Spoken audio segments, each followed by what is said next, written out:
in baseball. He has been a one-man wrecking crew for the Orioles, sometimes winning games completely on his own. For instance, yesterday. Yesterday, the entire offense, 2 home runs, 7 RBIs, it all came from Nelson Cruz. Now the Orioles come to Boston. What's he got in store for the Red Sox? Well, we are about to find out. Prepare for the attack.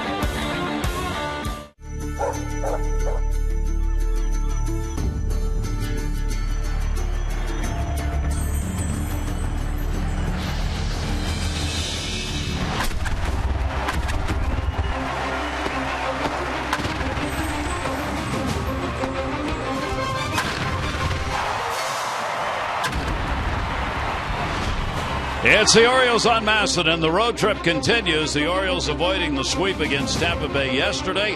Now the Red Sox 4-3, and a chance to cut into that magic number, which for the Orioles right now is 12. Hi, everybody. I'm Gary Thorne, and welcome. For the Orioles, they just keep rolling along, and so does the Orioles offense. It has led them all season long, and the pitching, well, since the 1st of June, that too has been exceptional. But for the whole season, there has been one name that has stood out. Whenever the Orioles needed some offense, it was Nelson Cruz. None more so than yesterday. His name now in serious consideration when you talk about MVPs. He started the ball game out on Sunday in the first inning with 2 down and would pick up a base hit. Then he would hit his 38th home run, 2 RBIs, 6th inning. Then with the bases loaded, he delivered a triple. That was in the 9th. He cleared the bases. And then, move later into the ball game, time to win it. Yep, another home run. On the road, he now has 24 road homers and 66 road RBIs. That is the best in the majors. And when you talk MVPs, these seem to be 2 of the prominent names. Certainly Mike Trout with the great numbers that he is putting up and the tremendous play in the field for him. And Nelson Cruz right there with him when it comes to home runs and RBIs. Mike Bordick, if there was ever any talk about should Cruz be considered, yesterday kind of answered that question. Well, it sure does. I mean, he's been at the top all season long as far as American League MVP, and yesterday is a big reason why. Really carried the whole team. He's won a lot of ball games all by himself this year with the long ball and his RBI production. But Mike Trout, the last 3 seasons, considered probably the best player, all-around player in the game, and finishing second behind Miguel Cabrera. I look at Nelson Cruz's numbers. He potentially is going to lead the league in home runs and probably RBIs as well at the rate he's going. We had Chris Davis last year that led the American League in home runs and RBIs, and he finished 3rd in the MVP voting behind Cabrera and Mike Trout. Cabrera's having an off year. You look at all these great players, Trout, Nelson Cruz, so many other ones in the American League, guys that are kind of really catapulting their teams into the postseason, and they are all pretty equal. Now, when it comes down to judgment time, who has really made the biggest impact in getting their team to the promised land, the postseason? Miguel Cabrera was that player the last 2 seasons. Well, I think Nelson Cruz has to be one of those top 3 or 4 guys in the game right now. I mean, his home run production is incredible. He's done it consistently throughout the season. And without his production offensively, I don't know that the Orioles would be this close to the postseason. And it's always the argument of what exactly is the MVP. Is it the guy who meant the most to his team or the best player in each league? And there's no set definition for that. But certainly Cruz's name is going to be mentioned. The Orioles have added some new players. Alejandro Diaz is one of them. We'll meet him in a minute.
to you by Southwest Airlines. Find Southwest Airlines fares online only at southwest.com. And by Navy Federal Credit Union. 4 million members, 4 million stories. Navy Federal Credit Union. Here in Boston, the Orioles have in left field one of the new acquisitions coming over from the Chicago White Sox. It is Alejandro De Aza.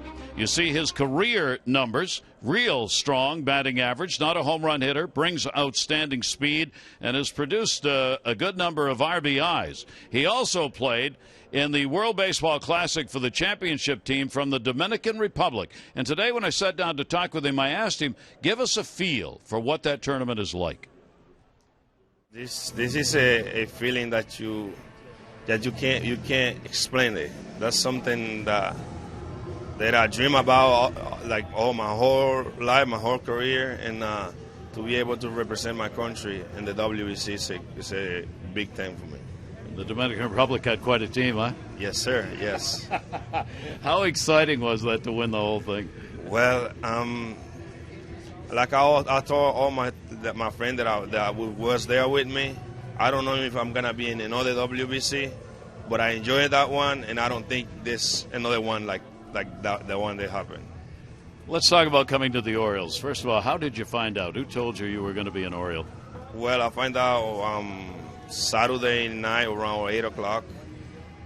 I see some movement was going on there, but I didn't know it was me, and I didn't know what if it was me, what I was going on. And then the GM just called me and told me, "You're gonna get traded. The Orioles need you, and you're gonna be part of the Orioles organization." What was your initial reaction to that? Well, happy, and kind of sad because I have a lot of guys that I'm friends with over there. But I get to know those people were here, and I feel like home. What have you found out about this ball club now that you've been around it a little bit? What's the feeling? It's great. It's great. It's a team that never get down. We can be down by as many runs we'd be down. We never give up. And I like this club. I like the energy that is in this club. Alejandro, you've been a leadoff batter most of the season. You like that? Is that a spot you like to hit in? Well, I like anybody ordering. Anybody ordering, as long as I'm in the lineup, it's fine with me. I can live with that. Did you come with the feel of excitement here because of the pennant race that's going on? Was that? I mean, you went from a club that wasn't going to go to the postseason to one it is. You're smiling already. That's got to be big for a ball player. Yes, it is. Yes, it is, and especially knowing that you can go to the playoff and go to the World Series and win it. And I think this is one of the things that every baseball player dream about. It's great to have you as an Oriole. Congratulations, and have a great finish to the season. Thank you. Thank you. Diaz, a real good pickup. Obviously, saw by his career numbers, could be an impact player for the Orioles, and certainly taking a look at him defensively, and he can add a spark on the base pass. You saw 77 career stolen bases. Now remember, he's coming off a really strong year. Last year with the White Sox, he had 17 home runs. I mean, so there is power in that bat as well, and the Orioles hoping, that he can be a major contributor here down the stretch, and who knows, potentially in the future. And he's going to get a chance at left field again. The Red Sox take the field. Let's take a look at our train game time temperature. For the ball game, it is going to be 64 degrees. Late summer, early fall kind of evening here in Boston. The wind to start the game blowing in. Visit trainsearch.com to find your local train comfort specialist dealer. It's hard to stop a train, really hard. Here's the Orioles starting lineup brought to you by Southwest Airlines. Their fares online only at southwest.com. Markakis, De Arza, Jones, Cruz, Davis, and Pierce, Joseph, Flaherty, and Scope. Nelson Cruz with those tremendous career numbers against the Red Sox. Now let's take a look at Joe Kelly's pitch arsenal this season. Fastball 65% of the time. It's a pretty good fastball. Probably his best pitch ranges from 92 to 98 miles an hour. Works 93, 96 though comfortably with it. Breaking ball, he has a big curve ball and a slider 24% of the time. The changeup 11%. Secondary pitches for Kelly still kind of coming on. They're inconsistent at times, but do flash positive signs for for him and the Red Sox. 4.13 earned run average. Opponents hitting .251 overall. Lefties at .243, righties at .261. This will be his 14th start. Of course, came over from St. Louis, Lackey trade, making his 7th start now with the Red Sox. Finally able to pick up his first win in his last start. But the problems have been just his efficiency and command. 22 walks since coming over here to the Red Sox, averaging over 5.5 per 9 innings. So he's looking to try to get back in the strike zone. His stuff is plenty good enough. He's got to try to harness the command. John Farrell's ball club has been eliminated from the postseason, mathematically eliminated. They are out. Houston, Texas are out. National League, Arizona, Colorado are out. So for the Red Sox players, and Kelly as one of those pitchers, it's about next season and trying to make an impression. And boy, the Red Sox, we'll go through it later in the ballgame, their position players are probably pretty well set, but their pitching staff, their rotation and their bullpen is not. It is wide open. So Farrell's taking a long look. 26-year-old Kelly ready to go. The Orioles' Nick Markakis back in the starting lineup after a day off yesterday. He will take the pitch outside for a ball, and we are underway for the first of 3 here in Boston. Orioles have the edge against the Red Sox on the season, 7-6. They've won 4, lost 3 here in Boston, and that one will be fouled away. Real change in weather from the Orioles coming from Tampa Bay. Of course, inside the Trop, 72 degrees, but here in Boston, it's a beautiful fall type night. And with all that humidity and 90-degree weather in Tampa, the Orioles come to Boston, where it's significantly different. And a swing and a miss on a pitch he kept down, and off that corner, 93-mile-an-hour fastball. You see the good life he possesses. Of course, a 2-seam fastball. That was that one there. Starting on the inside corner, ran back over a little bit. Good live arm. 1 ball, 2 strike delivery to Nick, and Markakis will foul that one back. Keep the at-bat alive. The left-handers with just that 149 number, keep that in mind in the lineup tonight. Tough for the lefties to get to Kelly. Now those at-bats are somewhat limited since joining the Red Sox. 1-2. Straight away on the D. Markakis goes with that hit in front of home plate. Middlebrooks will handle it and record the out. Take a look at the Red Sox defense behind Kelly. Cespedes brought over in one of those trades at the end of July. Betts in center field, the young center fielder just called up. Nav over in right field. Bogarts and Pedroia up the middle. Middlebrooks spent some time on the disabled list and some inconsistencies. He's back at third base. Napoli at first. And veteran Ross behind the plate. And here is Alejandro De Aza making the start in left field for the Orioles. Good ballpark for him. He's hit .282 here in his career, and he will take the pitch on the inside corner. So De Aza getting a look-see by Buck Showalter and company on the starts in left field so far. He had a 1 hit, 4 at-bats on the trip, playing in only 1 of the games in Tampa Bay. Pretty good changeup right there and an 0-2 count. Yes, it was. I mean, perfect pitch down in the zone. You know, he's a work in progress, obviously. You know, and they're trying to harness that command. Coming off a pretty good start, though. He had his first win for the Red Sox in his last outing. Driven to center field deep. Wind is blowing in a bit. Going to hold it up. Wouldn't have been out. Betts is back there to make the play, and De Aza is retired. You pitch at Fenway and you can keep the ball there, you'll win games. Because no matter how hard they're hit, they're probably not going out. Boy, that is a big outfield. Center field and right field. Very tough to play. A lot of tricky angles out there as well. So Adam Jones with 2 down and nobody on here in the first inning. Adam this season real solid against the Red Sox, hitting .385 with a home run and 5 RBIs against Boston this year. He will take the pitch inside for a ball here at Fenway for Adam. Oh my, has he been raking? .419 clip here at Fenway Park. 2 doubles and 3 RBIs. Loves it. That was my Boston accent. Yeah. Why does it always come out here? I don't know, because we're so close to Maine, I guess. And the 1-ball-1-strike count. So I got to get over here to the ballpark today and look at what I was wearing. I was like, oh my gosh. I had on a regimental tie, a blue shirt, khaki pants, and a blue blazer. Said, yes, sir, I'm going to Harvard. 2-ball-1-strike count on Jones. Straight up pretty much on the D. Betts in center, moved a couple of steps to right on Adam, and a swing and a miss. Kelly bearing down with some strikes here at the start of the ball game.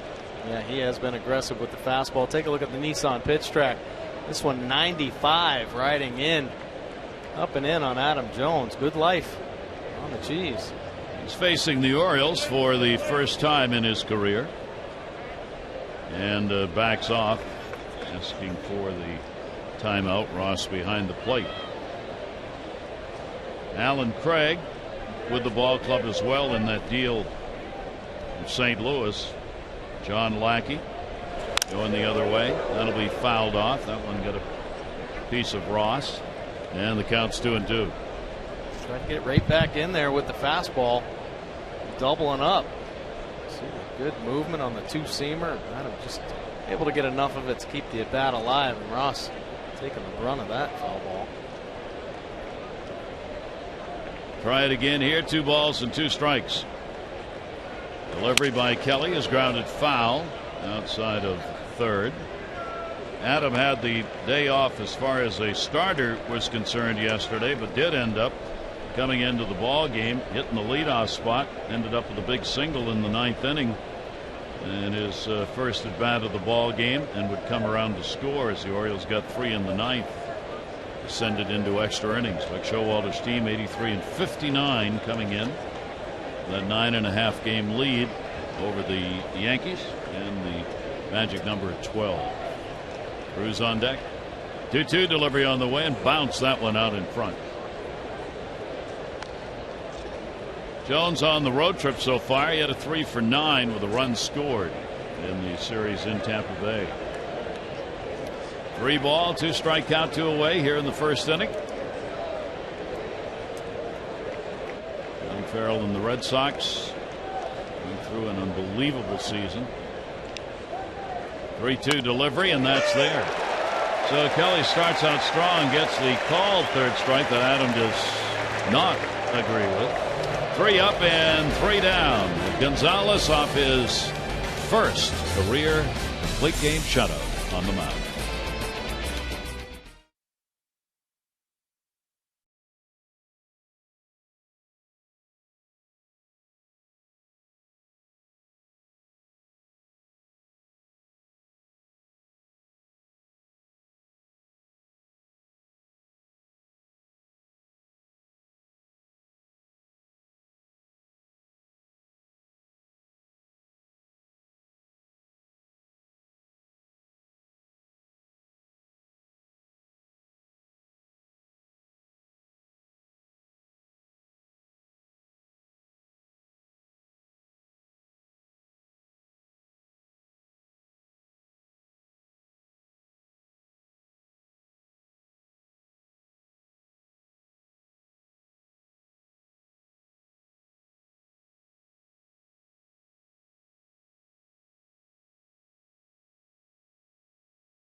Them on the O. A lot of fans here for the Orioles tonight.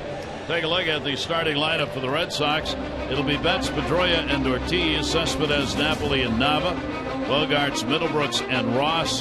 For Daniel Nava, you see the career .303 batting average he has against the Orioles. Take a look at Miguel Gonzalez's pitch arsenal this season, fresh off that complete game shutout against the Reds.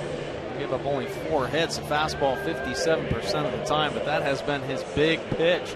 been able to locate it all over the zone. Breaking ball, he's got the slider, curveball, and the changeup, that nasty split finger at 14% of the time. 8 wins on the season, 3.38 earned run average, continues to come down. 97 strikeouts in 136 innings. Opponents hitting .254 overall. Lefties at .258, righties at .249. So Miguel ready to go to work. Here is Betts, who will take the pitch on the outside corner for a strike. Betts, a 4-game hit streak coming in.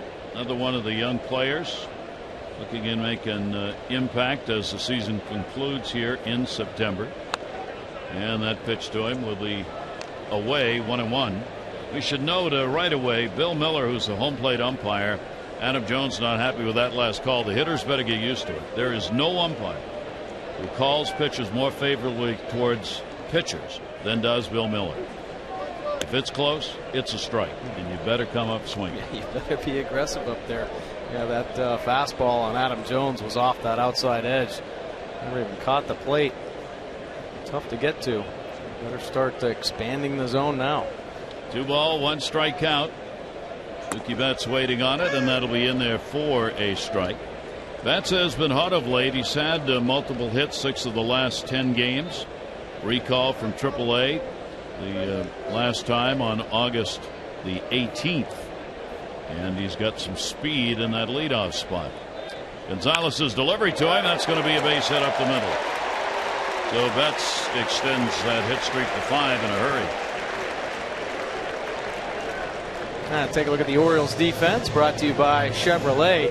Liaza, Jones, and Markakis in the outfield. Flaherty and Scope up the middle. Flaherty getting his 3rd consecutive start at shortstop. J.J. Hardy's back, acting up a little bit. Davis and Pierce on the corners, and Joseph behind the plate.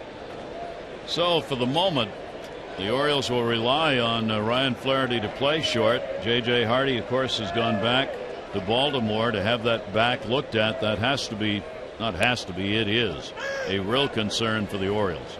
The back's just not gotten better. He came out early today, took some ground balls, tried to warm up. It just didn't feel right. So as soon as BP was done, as soon as he was done, decision made to go back and have the doctors take a look at that, see what's going on with that back, and try and get him back and healthy. Here is Pedroia. He'll take that one to short. Flaherty's got it. Big hop 1. Relay over to first. Oh, major league double play. All the way around on that one is Jonathan Scope, again displaying that arm at second base. Well, such an impressive turn here. Ryan Flaherty, some trouble here the last couple days with some late inning errors, but here the high hop handles it well, gets it on the Scope very quickly. But Jonathan Scope just turns it on second base, uses those legs as protection. Betts just running into a couple tree trunks there, and you see the strong arm. Nice stretch on the end by Pierce. Nice clean double play by Flaherty and Scope. Well, Scope, see him do all kinds of different things out there, thinking the game while it's going on. Here's Ortiz. He realized that he was not going to be able to push off the bag or jump over the runner and still get the out at first. It's amazing. Just stays there. Stays there and throws. You know, a lot of second basemen, they use that base to protect themselves a little bit. Well, Scope's got those huge legs as well. Such a big guy. Guys are starting to get scared of running into him. He has hurt a couple players. David Ortiz on the big cut. There's the shift on. Ortiz 0 for 4 against Gonzalez, and the only times he has faced him. Having an outstanding year again. He is 7th in the majors, 5th in the American League in RBIs. He's got 98. He'll hit that 100 mark and then some. And when we talk about the shift in Ortiz, that's where he stands. Yeah, he leads the way. Most hits lost in the shift. Now, always the big shift on Ortiz, 29 hits. Chris Davis on that list was 17. A lot of these hitters, the whole infield slides around. They aren't willing to make the adjustments. Typically home run type hitters, David Ortiz and Chris Davis. They hit some bullets. And unfortunately, the second baseman play that shallow roving right field, take away a lot of knocks. 3 ball, 1 strike count with 2 down, nobody on. Gonzalez delivers to him, and it will be fouled back. Miguel Gonzalez against the Red Sox has a 3-0 mark. He does not have any wins or losses against them this year. Faced them back on July 5, non-decision. Good ball game, though. He gave up 2 runs, 7 hits in 8 innings in that game that start against Boston. Pitch to Ortiz, and he will walk it. So Ortiz gets the 2-out walk here in the first inning. And now you face the power that Oakland wish they still had. Ultimate may have made the trade that kept Oakland out of the playoffs, perhaps, when all is said and done. Is Cespedes coming up right now? Right. I mean, they made this big blockbuster trade, but they traded away the heart of their order. You see with Oakland, 256 to 17 home runs, 67 RBI. With Boston, unbelievable. Batting average has gone up 27 RBIs in the 34 games he's been here. So he has been on fire. 4 home runs. And yeah, Oakland thinking, where is the heart of our order? Boston. Yeah. And the pitch will be there for a strike. Cespedes has seen Gonzalez only 3 times. He has gone 1 for 3 against him. The overall numbers on the season obviously enormous. 94 RBIs for him. He's right there in that group, closing in on 100, along with Ortiz, who's on at first base. 0-1 delivery on the way, and Gonzalez will be outside with it. Count goes to 1-1. As far as pitching in this ballpark is concerned, he is 1-0 with a 1.88 ERA as a starter here against the Red Sox. 1 ball, 1 strike count with 2 down. He's just kind of taking a step off the bag at first. Delivery to Cespedes. He'll take that one up the middle. He's got a base hit. Jones will get it back in. So a couple of hits and a walk in the inning, making that double play so important. Red Sox have runners at first and second. Now both hits given up on the breaking ball. Not terrible breaking balls, but good hitters getting that front foot down. Trust in the hands. Both Cespedes and Betts waiting on it, shooting it right back through the middle. This is where the Red Sox have had one of their big reversal of fortunes. With runners in scoring position, this team is last in the American League, hitting at 236. They were in the top 3 all of last year, with runners in scoring position, finishing 2. And here they are in last place. Napoli up 0 for 4 off Gonzalez. They get the first chance to get one up on the board. 2 down, 2 on. And the pitch away for a ball.